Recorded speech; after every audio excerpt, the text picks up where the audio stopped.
Նա Լինան է։ Լինան հոգնել է ամեն առավոտ 7-ին աշխատանքի գնալուց եւ գիշերը 11-ին տուն վերադառնալուց։ Բայց մի օր նրա համբերության բաժակը լցվում է։ Լինան բարկանում է, հավաքում է իր բոլոր իրերը, անջատում է տնօրենից եկած բոլոր հեռախոսազանգերը եւ որոշում է փախչել քաղաքից։ Լինան հայտնվում է Ծաղկաձորի ամենագեղեցիկ հանգստյան գոտում։ Վայելում է հանգստյան գոտու փակ լողավազանը եւ դրա կողքին գտնվող շոգեբաղնիքը։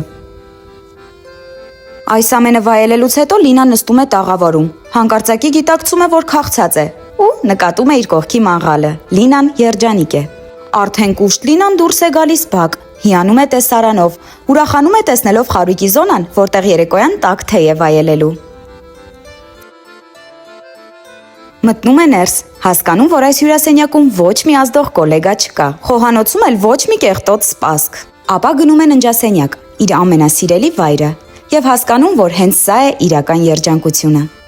Լինան դիմել է տնակներ Էեմին։ Լինան խելացի է, եղեք Լինայի պես։